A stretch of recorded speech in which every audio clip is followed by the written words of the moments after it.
General Keith Kellogg is the co-chair of the American Security at the America First Policy Institute and former national security advisor to President Trump. Okay, Keith Kellogg, the little skirmish today in the Strait, how do you interpret that? Yeah, well, I think there was, Trey said earlier, two options, one with a pen. I think it's filled with disappearing ink, and the other is the operation to continue. And I think we have to look at what they're doing. They've got a mosaic defense strategy, that's what they call it, where they've decentralized their command and control. So we really don't know who's in control of the Republican Guards organizations in these 31 different districts, who keep eliminating them. But Vahidi is in charge of the Republican Guards. He's a fanatic. These guys are nuts. The only guy that's reasonable is President Trump and his team, and I don't see where we're seeing reasonableness from the other side. I'm one of those, and I advocate very strongly. I am not the president. That's, you know, I understand Article 2, Section 2, who's the commander-in-chief. But that's why I've consistently said you've got to go someplace like take Kharg Island, put a provisional government in charge, do something. You got the National Council for Resistance for Iran with Maryam Rajavi out there. She's a Democratic populist. She could actually lead that. I wouldn't put Shah Pahlavi in there, the Shah's former son. But you're going to keep doing this with somebody like Rashi, their foreign minister, who wrote a book on negotiations, and it's right in his playbook. You're seeing the playbook play itself out. What I mean by that is they talk, then they fight. They talk, then they fight. And I think the president's going to get pretty frustrated because he's the only guy who's actually reasonable in this whole process, and he's had the courage of the last 8 presidents to finally do something. But we should be prepared to continue military operations and force them to do something different. You know, the supreme leader is in hiding. He's finally meeting with the president, Pesheshkin, who doesn't have a lot of power, but maybe he's the most reasonable guy we can talk to instead of trying to talk to Vahidi or Rachi or somebody like that. So I don't see this ending in the near term unless we change the game plan and change the mosaic, which is asymmetric warfare, away from their advantage, which they're going to keep throwing mosquito boats at us, the small fleets, and one of these days they could get lucky, and that's the danger of the whole process. Yeah, if they get lucky, then we lose a tanker or a warship. Yeah, so you go up the escalation ladder, and the president's been pretty prudent doing that so far.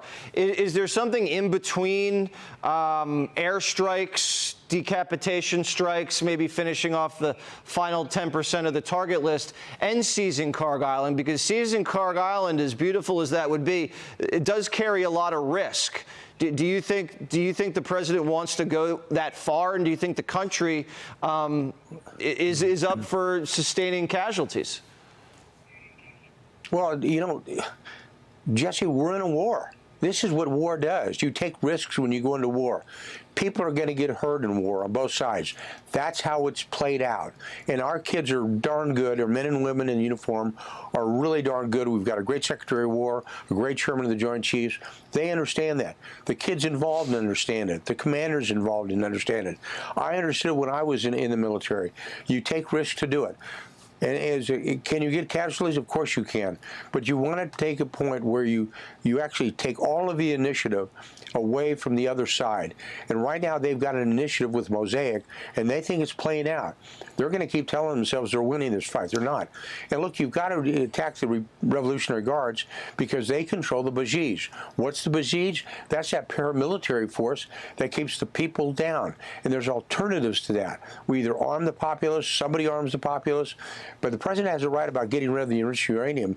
There's no option. That has to be gotten out of country. And when they talk a third party, give it to the IAEA. Don't give it to the Russians. Right. Russians give it right back. Yeah, and he's been very, very ironclad in that commitment, and I think that's what's driving this bargain the way it's gone.